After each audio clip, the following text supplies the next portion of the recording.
Hello friends, मैं यहाँ पे एक न्यू नोटिफिकेशन के साथ आई हूँ। जो भी कैंडिडेट एमबीबीएस किए हुए हैं वो लोग एम्स में नौकरी करना चाहते हैं, एम्स में डॉक्टर का नौकरी करना चाहते हैं, उन लोगों के लिए वैकेंसी है। इसलिए आप लोग ये वीडियो शुरू से लास्ट तक जरूर देखिएगा और अपने फ्रेंड्स और फैमिली के साथ जरूर शेयर कीजिएगा। अगर नए हैं चैनल पर तो जरूर सब्सक्राइब कीजिएगा। ठीक है, हम लोग यहाँ पे ऑफिशियल नोटिफिकेशन देखते हैं। All India institute of medical science Kalyani, मतलब all India institute of medical science AIIMS Kalyani में डॉक्टर की वैकेंसी निकली हुई है। अब यहाँ पे देखते हैं hybrid mode of interview online and offline for engagement of senior resident non academic on tenure basis in various department of AIIMS Kalyani West Bengal. मतलब यहाँ पे है कि non academic senior resident doctor की वैकेंसी निकली हुई है। ठीक है, अब यहाँ पे हम लोग देखते हैं all India institute of medical science Kalyani has been established as an institute of national importance as one of the new upcoming aims and apex healthcare institute being established by the Ministry of Health and Family Welfare Government of India under the प्रधानमंत्री स्वास्थ्य सुरक्षा योजना। ठीक है, यहाँ पे बताया जा रहा है कि किसके तहत एम्स का मीन्स कल्याणी में खोला गया था, प्रधानमंत्री स्वास्थ्य कल्याण योजना के तहत, और यहाँ पे डॉक्टर की वैकेंसी निकली हुई। ठीक है, अब यहाँ पे है कि AIIMS Kalyani will conduct interview on hybrid mode for the post of senior resident non academic on tenure basis in various departments of AIIMS Kalyani West Bengal. ठीक है, तो यहाँ पे है डिफरेंट डिपार्टमेंट्स में सीनियर रेसिडेंट की जो वैकेंसी निकली हुई है उसके बारे में बताया जा रहा है कि इंटरव्यू के बेसिस पे बहाली होगी। अब यहाँ है डिपार्टमेंट है एनेस्थीसिया में, अनरिजर्व के लिए 2 है, ओबीसी के लिए 3, एससी के लिए 1, एसटी के लिए 1, ईडब्ल्यूएस के लिए 1 और टोटल 8 सीट है।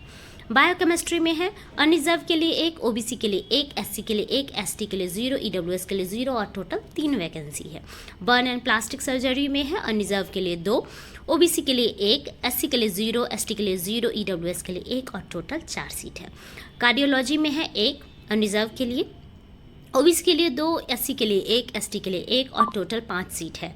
अब है ये कार्डियोथोरेसिक एंड वैस्कुलर सर्जरी में है अनरिजर्व के लिए 1, ओबीसी के लिए 1, एससी के लिए 1 और ईडब्ल्यूएस के लिए 1, टोटल 4 सीट है। ठीक है, अब यहाँ है डेंटिस्ट्री में आप लोग देख सकते हैं, तो ओबीसी में यहाँ पे टोटल 2 सीट है। ठीक है, अनरिजर्व के लिए ही 2 सीट है। डर्मेटोलॉजी के लिए 2 सीट है। ठीक है, टोटल यहाँ पे ये अनरिजर्व में 2 सीट है और ओबीसी के लिए 1, यहाँ पे है डर्मेटोलॉजी में 1 सीट है, एससी के लिए 1, एसटी के लिए 1 और टोटल 3 सीट है। इंडोक्राइनोलॉजी के में है अनरिजर्व के लिए 2, ओबीसी के लिए 1, एससी के लिए 0 और यहाँ पे टोटल 3 सीट है। ईएनटी के लिए है टोटल 3 सीट, ओबीसी में 2 और एससी के लिए 1। फॉरेंसिक मेडिसिन एंड टॉक्सिकोलॉजी के लिए है 1 सीट है, एसटी के लिए 1 सीट है। उसके बाद है गैस्ट्रोएंटेरोलॉजी में, यहाँ पे आप लोग देख सकते हैं अनरिजर्व के लिए 2, ओबीसी के लिए 1, एससी के लिए 1, टोटल 4 सीट है। जनरल मेडिसिन के लिए ओबीसी में 2, एससी के लिए 2 और टोटल 4 सीट है। फ्रेंड्स, एक चीज़ मैं बता दूं, मेरे चैनल पे आपको कोई भी फेक रिक्रूटमेंट के बारे में नहीं बताया जाता है। जो भी मैं रिक्रूटमेंट मैं लेके बताती हूँ अपने चैनल पे, तो उसमें आप लोग को जो ऑफिशियल नोटिफिकेशन होता है वही मैं बताती हूँ। कोई भी फेक रिक्रूटमेंट मेरे चैनल पे नहीं बताया जाता है। इसलिए अगर आप लोग नए हैं तो प्लीज़ मेरे चैनल को सब्सक्राइब कर लीजिए ताकि मुझे भी मोटिवेशन मिले, मैं आगे भी और भी जॉब अपडेट्स आप लोग के लिए लेके आती रहूँ। अब यहाँ पर और देखते हैं जनरल मेडिसिन में देखते हैं ओबीसी के लिए 2, एससी के लिए 2 और टोटल 4 सीट है। जनरल सर्जरी में है अनरिजर्व के लिए 3, ओबीसी के लिए 2 और एसटी के लिए 1, टोटल 6 सीट है। हॉस्पिटल एडमिनिस्ट्रेशन में अनरिजर्व के लिए 1, ओबीसी के लिए 1 और टोटल 2 सीट है। मेडिकल ऑन्कोलॉजी और हेमेटोलॉजी में है ओबीसी के लिए 1, एससी के लिए 1, एसटी के लिए 1, ईडब्ल्यूएस के लिए 1 और टोटल 4 सीट है। उसके बाद यहाँ पे है माइक्रोबायोलॉजी, बहुत सारे डिपार्टमेंट है, तो क्या होता है डिफरेंट फील्ड्स होता है, तो इसमें है कि जो भी यहाँ पे हम लोग देख रहे हैं डिफरेंट डिपार्टमेंट में वैकेंसी निकली हुई है। तो आप लोग क्या है कि अगर कोई किसी भी ब्रांच से अगर एमडी किए हैं या एमएस किए हैं तो वो लोग इसमें अप्लाई कर सकते हैं। ठीक है, अब यहाँ पे माइक्रोबायोलॉजी में देखते हैं अनरिजर्व के लिए 1, ओबीसी के लिए भी 0 है, एससी के लिए 1 और ईडब्ल्यूएस के लिए 0 है, टोटल 2 सीट है।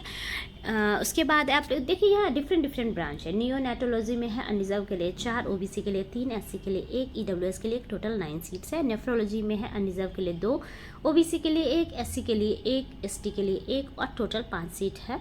न्यूरो सर्जरी के लिए है अनरिजर्व के लिए 2, ओबीसी के लिए 1, एसटी के लिए 1 और ओबीसी के लिए टोटल 4। न्यूक्लियर मेडिसिन में अनरिजर्व के लिए 1, ओबीसी के लिए 1, एससी के लिए 1 और टोटल 3 सीट है। ऑब्स्टेट्रिक्स एंड गायनेकोलॉजी में अनरिजर्व के लिए 1, ओबीसी के लिए 2, एससी के लिए 1, एसटी के लिए 1, ईडब्ल्यूएस के लिए 1, टोटल 6 सीट है। ऑप्थेल्मोलॉजी के लिए है टोटल 3 सीट है, अनरिजर्व के लिए 3 सीट है, ओबीसी के लिए 1, टोटल 4 सीट है। ऑर्थोपेडिक्स में है 1 सीट है, अनरिजर्व के लिए ओबीसी के लिए 2, एससी के लिए 1, एसटी के लिए 1, ईडब्ल्यूएस के लिए 1 और टोटल 6 सीट है। पीडियाट्रिक सर्जरी के लिए है 3 अनरिजर्व में, ओबीसी के लिए है आपको 1 सीट है, टोटल 4 सीट है। उसके बाद है पैथोलॉजी में ओबीसी के लिए 1 और ईडब्ल्यूएस के लिए टोटल 2 सीट है। उसके बाद ऐसे ही आप लोग देख लीजिए डिफरेंट ब्रांच में है, ठीक है। यूरोलॉजी में 1 है, अनरिजर्व में टोटल 4 सीट है, एससी के लिए 1, ओबीसी के लिए 1, एसटी के लिए 1, ठीक। तो टोटल यहाँ पे जो है अनरिजर्व के लिए 56 सीट है, ओबीसी के लिए 43, एससी के लिए 26, एसटी के लिए 15 और ईडब्ल्यूएस के लिए 13, टोटल 153 सीट्स है, ठीक है। Tenure post on contract for maximum period of 3 years as per the central residency scheme. Maximum मतलब टेन्योर है इसका 3 साल का, ठीक है। अब है for more details of advertisement including schedule of interview, educational qualification, age and eligibility criteria, etc. Kindly visit the AIIMS Kalyani website, that is http://www.aimskalyani.edu.in. Candidates are advised to visit AIIMS Kalyani website for any update. यहाँ पे बताया जा रहा है क्योंकि ये official आप लोग को वेबसाइट पे प्रॉपर फुल नोटिफिकेशन मिलेगा, क्या एज होना चाहिए, क्या क्वालिफिकेशन होना चाहिए, क्या इंटरव्यू कब शेड्यूल होगा, ठीक है। तो ये आपको दूसरे वेबसाइट में नहीं, सिर्फ एम्स कल्याणी की वेबसाइट पे आप लोग को मिलेगा, ठीक है। अब यहाँ पे हम लोग देखते हैं, फिर ये देख रहे हैं। उसके बाद है जो रिजर्वेशन है पॉलिसी है वो गवर्नमेंट ऑफ इंडिया के नॉर्म्स के बेसिस पे है। Maximum age limit, essential qualification and experience are to be taken up to the date of publishing this notification in institute website, ठीक है। सब आप लोग को इंस्टीट्यूट के वेबसाइट पे मिल जाएगा, ठीक है। अब है कि essential qualification experience for the post is as under. अब है सीनियर रेसिडेंट के लिए क्या क्या क्वालिफिकेशन होना चाहिए। एसेंशियल क्वालिफिकेशन है a post graduation medical degree, MD, MS और DNB or equivalent in respective discipline from recognized institute or university as provided under the residency scheme. All the terms and conditions of the residency scheme will be applicable. यहाँ बोला जा रहा है जो भी candidate PG किए हुए हैं, एमडी में है, एमएस से हैं या डीएनबी किए हुए हैं वो लोग इसमें अप्लाई कर सकते हैं, ठीक है।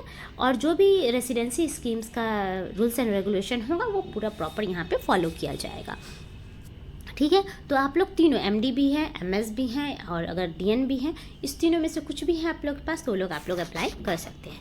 Candidates having MD, DNB in medicine can apply for the post of senior resident in the department of cardiology, neurology, gastroenterology, endocrinology and medical oncology. यहाँ बोला जा रहा है कि अगर एमडी या डीएनबी है मेडिसिन में वो लोग कार्डियोलॉजी, न्यूरोलॉजी इस समय अप्लाई कर सकते हैं। Candidates having MS, DNB in general surgery can also apply for the post of senior resident in the department of neuro surgery, paediatric surgery, surgical oncology, oncology and burns and plastic surgery etcetera. कहने का मतलब जैसे अगर general surgery से आप MS है या DNB है तो आप लोग इस डिपार्टमेंट में भी neuro surgery, paediatric surgery, surgical oncology इस समय आप लोग अप्लाई कर सकते हैं, ठीक है। प्लास्टिक सर्जरी में अप्लाई आप लोग कर सकते हैं। Candidates having MD in hospital administration और master in hospital administration full time after MBBS और DNB in hospital administration can apply for the post of senior resident in hospital administration.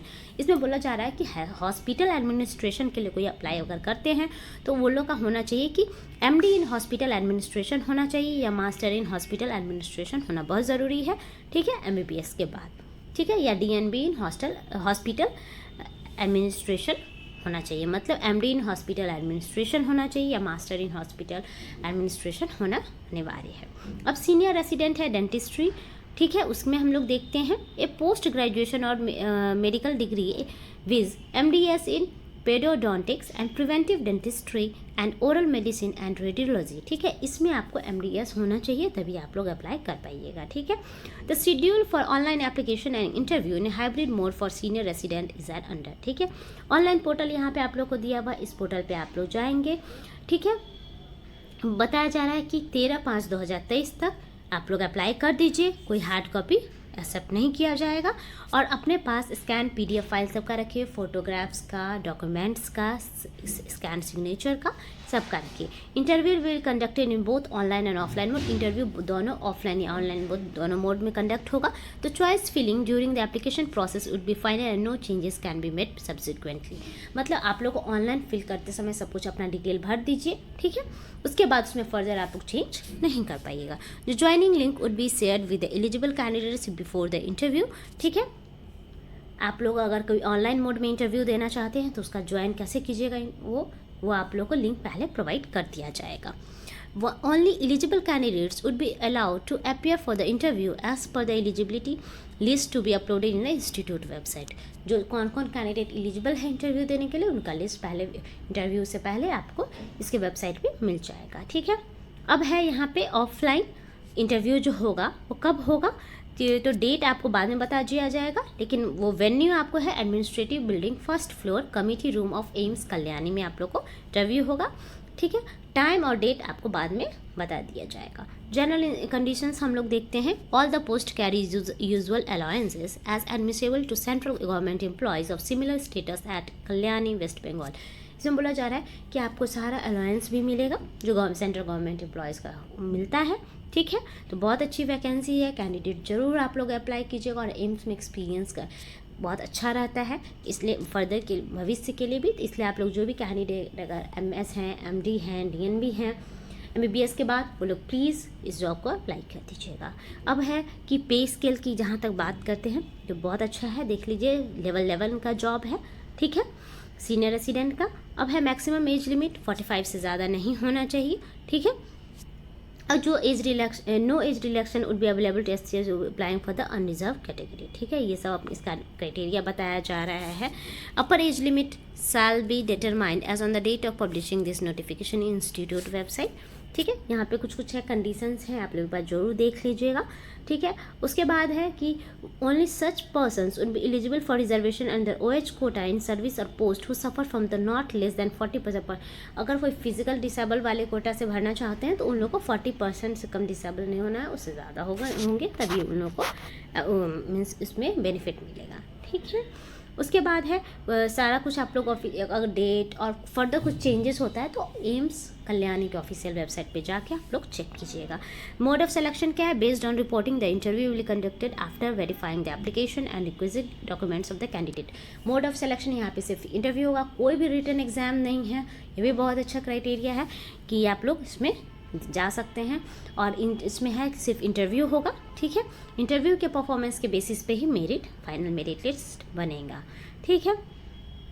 उसमें क्या होगा, जो कैंडिडेट सेलेक्टेड होंगे उनका list, उसका waiting list भी निकलेगा सारे में, अनरिजर्व में भी, OBC में भी, SC में भी और ST में भी। फाइनल रिजल्ट आपको एम्स कल्याणी के वेबसाइट पे आपको मिल जाएगा। साइट ऑफ इंटरव्यू ऑलरेडी मैं बता चुकी हूँ कि administrative building, first floor, committee room of AIIMS Kalyani में जाओ। एप्लीकेशन फ़ी 1000 रुपये एप्लीकेशन फ़ी है, ठीक है। अनरिजर्व और OBC के लिए 1000 रुपये। द कैंडिडेट्स हैव टू पे the prescribe application fee through NEFT in favour of, आप लोग को नेफ्ट करना होगा AIIMS Kalyani internal resources account में, ठीक है। टाइटल नेम है AIIMS Kalyani internal resource account, account number दिया हुआ है, IFS को ये नंबर दिया हुआ है, name of bank State Bank of India branch. और no fee for SC ST community, ठीक है। SC ST के लिए कोई फ़ी नहीं है। एक बार application fee once remitted shall not be, एक बार आप लोग सबमिट कर देते हैं फिर रिफंड बैक एप्लीकेशन फ़ी नहीं होगा, ठीक है। और कोई भी अगर इसमें कुछ प्रॉब्लम होता है एम्स कल्याणी का जो डिसीजन होगा वो फाइनल होगा, ठीक है। उसके बाद NOC अगर कोई कहीं काम की हैं तो NOC ले लेंगे, ठीक है। तो यहाँ पे हम लोग देख सकते हैं डिफरेंट रूल्स रेगुलेशंस हैं, इन्फॉर्मेशंस होता है, कितने टाइम का पीरियड होगा, कहाँ का जॉब है, ठीक है। तो 3 साल का जॉब है ये। तो ये सब आप लोग एक बार अप्लाई करने से पहले प्लीज़ ज़रूर देखिएगा। फ्रेंड्स, अगर आपको मेरा वीडियो अच्छा लगता है तो प्लीज़ मेरे चैनल को सब्सक्राइब कर दीजिएगा, अपने फ्रेंड्स एंड फैमिली के साथ ज़रूर शेयर कीजिएगा। Thank you.